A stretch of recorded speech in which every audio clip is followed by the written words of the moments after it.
కర్కాటక రాశి మార్చి 2024 పునర్వసు నక్షత్రం 4వ పాదం, పుష్యమి నక్షత్రం 4 పాదాలు, ఆశ్లేష నక్షత్రం 4 పాదాల్లో జన్మించిన వారిది కర్కాటక రాశి అవుతుంది. ఈ రాశి వారికి మార్చి నెలలో ఎలా ఉంటుందో, వారికి ఎలాంటి ఫలితాలు అందుకోబోతున్నారో ఈ వీడియోలో చూసి తెలుసుకుందాం. ఈ రాశి వారికి ఈ నెల ఆశించిన స్థాయిలో సంపాదన పెరుగుతుంది. వృత్తి వ్యాపారాల్లో లక్ష్యాలు పూర్తి చేస్తారు. పట్టుదలగా ముఖ్యమైన పనులు పూర్తి చేస్తారు. తోబుట్టువులకు వీలైనంతగా సహాయపడతారు. మంచి పెళ్లి సంబంధం కుదిరే అవకాశం ఉంది. నిరుద్యోగులకు ఉద్యోగంలో మార్పు కోరుకుంటున్న వారికి బాగుంటుంది. కానీ సహచరుల వల్ల కొన్ని ఇబ్బందులకు గురి కావాల్సి ఉంటుంది. వృత్తి ఉద్యోగాల్లో అద్భుతమైన విజయాలు సాధిస్తారు. అంతేకాకుండా ఇంట బయట ఇప్పటి వరకు ఉన్న ఒత్తిడి తగ్గుతుంది. అనవసరపు ఖర్చులు చేయవద్దు. విదేశాల నుంచి మంచి సమాచారం అందుకుంటారు. వ్యాపారంలో పెట్టుబడులు పెట్టడానికి ఇది సమయం కాదు. విద్యార్థులకు బాగుంది. ప్రేమ వ్యవహారాలు ఫలిస్తాయి. ఈ నెలలో మొదటి 2 వారాలు మీకు సాధారణంగా ఉంటుంది. కొన్ని ఇబ్బందులు ఎదురైనా అధిగమించి వ్యవహారాలు పూర్తి చేస్తారు. ఆత్మీయులు మిత్రులతో ఆనందంగా గడుపుతారు. కొత్త నిర్ణయాలతో అందరినీ ఆశ్చర్యపరుస్తారు. ఆలోచనలు కార్యరూపంలో పెడతారు. ఆరోగ్యంపై కొంత శ్రద్ధ అవసరం. కుటుంబ సభ్యుల సలహాలను స్వీకరిస్తారు. విద్యార్థులు నిరుద్యోగుల శ్రమ వృధా కాదు. వ్యాపార లావాదేవీలు క్రమేపీ లాభసాటిగా ఉంటాయి. ఉద్యోగస్తులకు పనిభారం నుంచి విముక్తి. రాజకీయ వర్గాలకు ఒత్తిళ్లు తొలగుతాయి. మొదటి వారం చివరలో అనుకోని ఖర్చులు పెరుగుతాయి. ప్రయత్న కార్యాలకు ఆటంకాలు ఎదురవుతాయి. బంధుమిత్రులతో జాగ్రత్తగా మెలగడం మంచిది. ఆకస్మిక కలహాలకు అవకాశం ఉంటుంది. ధన నష్టాన్ని అధిగమించడానికి రుణ ప్రయత్నం చేస్తారు. కుటుంబ విషయాల్లో మార్పులు ఉంటాయి. మీ ఆధిక్యత కొనసాగుతుంది. ఆరోగ్యం బాగుంటుంది. ఉద్యోగంలో పురోభివృద్ధి ఉంటుంది. తలపెట్టిన పనిలో సక్సెస్ అవుతారు. ఖర్చులు పెరుగుతాయి. అయితే కొన్ని అవమానకర సంఘటనలు ఎదుర్కోవలసి ఉంటుంది. మీరు మీ మనసుకు అనుగుణంగా ప్రవర్తిస్తారు. బతుకు తెరువు కోసం పోరాడే వారికి ఈ నెల ప్రారంభంలో శుభ ఫలితాలు రానున్నాయి. మీ వ్యాపారాన్ని విస్తరించాలని ప్రయత్నిస్తుంటే ఈ సమయం అనుకూలంగా ఉంటుంది. ఇలా చేయడం వల్ల మీకు కుటుంబం, స్నేహితుల పూర్తి మద్దతు లభిస్తుంది. మరోవైపు ఉద్యోగులు కార్యాలయంలో మీ ప్రత్యర్థులతో చాలా జాగ్రత్తగా ఉండాలి. వృత్తి వ్యాపారం ఉద్యోగాల్లో దూసుకుపోతారు. ఆర్థిక పరిస్థితి బాగుంటుంది. సానుకూల వృత్తి, వ్యక్తిగత జీవితం, కుటుంబ అభివృద్ధితో మీరు ఈ నెలలో మంచి సమయాన్ని ఆశించవచ్చు. పదోన్నతి, అదనపు బాధ్యతలతో సహా మీరు వృత్తిపరంగా కొన్ని మార్పులను అనుభవిస్తారు. మీరు ఉద్యోగం కోసం చూస్తున్నట్లయితే మీకు మంచి ఆఫర్ లభించే అవకాశం మొదటి 2 వారాల్లోపే వస్తుంది. మీ సంపాదన కూడా పెరిగే అవకాశం ఉంది. ఇది ఆర్థిక స్థిరత్వాన్ని అందిస్తుంది. మీరు విదేశాలకు వెళ్లాలనుకుంటే లేదా కొత్త ఉద్యోగానికి బదిలీ కావాలంటే ఇది సరైన సమయం. మీ వ్యక్తిగత జీవితంలో మీరు మీ కుటుంబ సభ్యుల నుంచి మంచి మద్దతును ఆశించవచ్చు. మీ తండ్రి ఆరోగ్యం కోలుకోవడం ప్రారంభిస్తుంది. మీకు ఆధ్యాత్మికంగా ఉత్తేజపరిచే కొన్ని అనుభవాలు కూడా ఉంటాయి. నెల మొదటి 2 వారాల్లో సుదీర్ఘ ప్రయాణం ఉంటుంది. ఆరోగ్యపరంగా ఈ మాసం బాగుంటుంది. అయితే కొందరు మాత్రం పని ఒత్తిడితో మెడనొప్పి, తలనొప్పితో బాధపడతారు.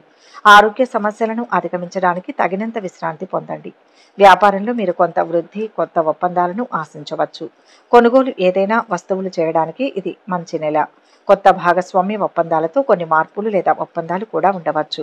విద్యార్థులకు ఈ నెలలో పరీక్షా ఫలితాల ద్వారా కోరుకున్న సంస్థల్లో ప్రవేశం, గుర్తింపు లభించే అవకాశం ఉంది. ఏకాగ్రత కోల్పోవడానికి కారణంగా విద్యా కార్యకలాపాలపై దృష్టి పెట్టడం, శ్రద్ధ వహించడం చాలా ముఖ్యం.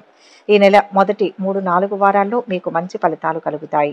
విదేశీ ప్రయాణ ప్రయత్నాలు చేయడానికి, నివాస ప్రాంత మార్పు ప్రయత్నాలు చేయడానికి, ఉద్యోగ మార్పు ప్రయత్నాలు చేయడానికి, పై అధికారులకు సిఫారసు చేయించుకోవడానికి, నిరుద్యోగుల ఉద్యోగ అన్వేషణ ప్రయత్నాలు చేయడానికి అనుకూలమైన కాలం. మీ శ్రమ ఫలిస్తుంది. 3-4 వారాల్లో మీకు ఆర్థికంగా బాగుంటుంది. వ్యాపారాలు ప్రోత్సాహపూర్వకంగా కొనసాగుతాయి. కుటుంబ సభ్యులకు సంబంధించిన ఒక సంతోషకరమైన సమాచారం వింటారు. కుటుంబంలో శుభకార్యాల నిర్వహణ కోసం చర్చలు చేస్తారు. నూతన వస్తువులు కొంటారు. వ్యక్తిగత జీవనం సుఖ సంతోషాలతో కొనసాగుతుంది. మీరు కోరుకున్న విధంగా ప్రణాళికాబద్ధమైన జీవనం ఏర్పరచుకుంటారు. ఈ మాసంలో ధనయోగం ఉంది. క్రయ విక్రయాలు చేయవచ్చు. వృత్తిపరంగా మీకు మంచి అనుకూలంగా ఉంటుంది. మీ సహచరులు, ఉన్నతాధికారుల నుంచి మీకు మంచి మద్దతు ఉంటుంది. మీరు విదేశాలకు వెళ్ళడానికి లేదా పనిచేయడానికి వేరే ప్రదేశానికి వెళ్లే అవకాశం పొందవచ్చు. ఇది భవిష్యత్తులో మంచి స్థానం, ఆదాయాన్ని పొందడానికి మీకు సహాయపడుతుంది. ఈ నెలలో మీకు చాలా ప్రయాణాలు కూడా ఉండవచ్చు. ఇతరులు మిమ్మల్ని తప్పుగా అర్థం చేసుకునే అవకాశం ఉన్నందువల్ల వారితో మాట్లాడేటప్పుడు జాగ్రత్తగా ఉండండి. 3వ వారం నుంచి కొందరు కాస్త పని భారాన్ని ఎదుర్కొంటారు. చిన్న వ్యాపారులకు బాగుంటుంది. కొత్త వస్తువులను కొనుగోలు చేస్తారు. విద్యార్థులు బాగా శ్రమ పడాల్సి ఉంటుంది. చెడు స్నేహాల వైపు మొగ్గు చూపే అవకాశం ఉంది. ప్రేమ వ్యవహారాలలో మరో అడుగు ముందుకు వేస్తారు. ఐటీ నిపుణులకు, అధ్యాపకులకు అన్ని విధాలా బాగుంటుంది. ఉంటుంది. బంధువుల తాకిడి ఎక్కువగా ఉంటుంది. శుభకార్యాల గురించి ఆలోచిస్తారు. ఈ నెల మొదటి 3 వారాల కన్నా చివరి వారం చాలా బాగుంది. బంధువుల తాకిడి ఎక్కువగా ఉంటుంది. శుభకార్యాల గురించి ఆలోచిస్తారు. సమాజంలో పలుకుబడి కలిగిన వారితో పరిచయాలు ఏర్పడతాయి. సామాజిక హోదా పెరుగుతుంది. రియల్ ఎస్టేట్ రంగంలో ప్రవేశించే ప్రయత్నం చేస్తారు. ఆరోగ్యం మెరుగుపడుతుంది. వినోదాల్లో పాల్గొంటారు. మీ కుటుంబ జీవితంలో ఆనంద ప్రవాహం ఉండవచ్చు. తల్లి ఆరోగ్యం పట్ల జాగ్రత్తలు తీసుకోండి. ఆమె ఆరోగ్య స్థితి క్షీణిస్తే వైద్యుడి సలహా తీసుకోండి. మీకు నచ్చిన వారితో కలిసి మంచి భవిష్యత్తుకు ప్రణాళికలను రూపొందిస్తారు. ఒక్కోసారి మీ జీవిత భాగస్వామికి మధ్య వివాదాలు ఏర్పడవచ్చు. ఆర్థిక పరంగా కూడా అంత అనుకూలంగా ఉండకపోవచ్చు. కాబట్టి మీ ఖర్చులు మీ బడ్జెట్కు మించి ఉండకుండా చూసుకోండి. ఖర్చులు నియంత్రించుకోలేకపోతే ఆర్థిక ఇబ్బందులు తప్పవు. ఆరోగ్యపరంగా కూడా అంతా బాగానే ఉంటుంది. జాగ్రత్తగా వ్యవహరించుకుంటే మంచిది. మీరు ఏం చేసినా మీకు వీలైనంతగా ప్రయత్నించండి.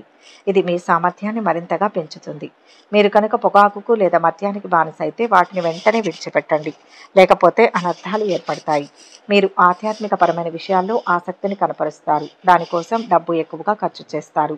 మీరు చేసే పని వల్ల సమాజంలో మీ గౌరవ మర్యాదలు పెరుగుతాయి. మీరు కొన్ని ముఖ్యమైన నిర్ణయాలను తీసుకోవాల్సి ఉంటుంది. దీనికి మీరు కొంత డబ్బు అవసరం అవుతుంది. ఆకస్మిక ఖర్చుల సమయంలో మీరు ఇబ్బంది పడకుండా మీ కష్టార్జితంలో కొంత సొమ్మును పొదుపుకు వాడండి. ముందు వెనుక ఆలోచించకుండా డబ్బును వేటిల్లోనూ పెట్టుబడులుగా పెట్టకండి. ఇతరులకు మీ డబ్బును అప్పుగా ఇవ్వకండి. ఎందుకంటే అవి మీకు అవసరమైన సమయంలో తిరిగి రావు. అలాగే ఈ నెలలో మీరు చర్చలు, సమావేశాల్లో పాల్గొంటారు. సంఘ గౌరవం లభిస్తుంది. ధనాదాయం బాగుంటుంది. విద్యార్థుల ప్రతిభకు తగిన గుర్తింపు లభిస్తుంది. ఈ మాసంలో అవివాహితులు పడమర దిశగా వివాహ ప్రయత్నాలు చేయడం వల్ల కలిసి వస్తుంది. స్త్రీలకు నూతన వస్తు ఆభరణాలు లభించే సూచనలు ఉన్నాయి. ఈ మాసంలో శుభవార్తలు వింటారు. మనోధైర్యం తిరిగి పొందుతారు. ఆశించిన విధంగా దైవం నుంచి సహకారం లభిస్తుంది. వృత్తి, ఉద్యోగ, వ్యాపారాది రంగాలలో విజయసిద్ధి ఉంటుంది. తలచిన కార్యాలు వెంటనే పూర్తవుతాయి. పదోన్నతి ఉంటుంది. కుటుంబ అభివృద్ధికి సంబంధించిన శుభవార్తని వింటారు. ఆస్తిని వృద్ధి చేసే క్రమంలో సఫలమవుతారు. తోటివారి సహకారం అందుతుంది. బంధుమిత్రులతో కలిసి శుభకార్యాల్లో పాల్గొంటారు. ప్రయాణ సౌఖ్యం ఉంది. ఇష్టదేవత ఆరాధన శుభప్రదం. ఒక ముఖ్యమైన సమస్య పరిష్కారం అవుతుంది. సమయానికి సహాయం చేసేవారు ఉంటారు. కీలకమైన వ్యవహారాలలో మేలైన ఫలితాలు ఉంటాయి. లక్ష్మీ ధ్యానం మరింత ఉత్సాహాన్ని ఇస్తుంది. మొత్తం మీద ఈ మాసం సౌకర్యవంతంగా ఉంటుంది. ఈ నెల 10న అమావాస్య వస్తుంది కనుక ఆ రోజు ప్రయాణాలు మానుకోవడం మంచిది. పాత మిత్రుల కలయిక ఉంటుంది. శివారాధన చేస్తే మంచి ఫలితాలు ఉంటాయి. అశాంతి తొలగుతుంది. అమావాస్య రోజున చేయవలసిన పరిహారం ఏంటంటే కర్కాటక రాశి వారు ఈరోజు సత్యనారాయణ స్వామి కథను పఠించి బ్రాహ్మణునికి పిండి బెల్లం దానం చేయండి. ఈ పరిహారం వ్యాపారం, ఉద్యోగాలలో పురోగతిని తెస్తుంది. అనుకూలమైన శుభ ఫలితాల కోసం గోమాత సమేత ఐశ్వర్యకాళి అమ్మవారి పటానికి ఎర్రని పూలతో పూజించండి. పశుపక్షాదులకు తాగడానికి నీళ్లను ఏర్పాటు చేయండి. శుభం కలుగుతుంది. ఈ వీడియో కనుక మీకు నచ్చినట్లయితే లైక్ చేయండి, షేర్ చేయండి. మరిన్ని ఆధ్యాత్మిక విషయాల కోసం మా ఛానల్ను సబ్స్క్రైబ్ చేసుకోండి.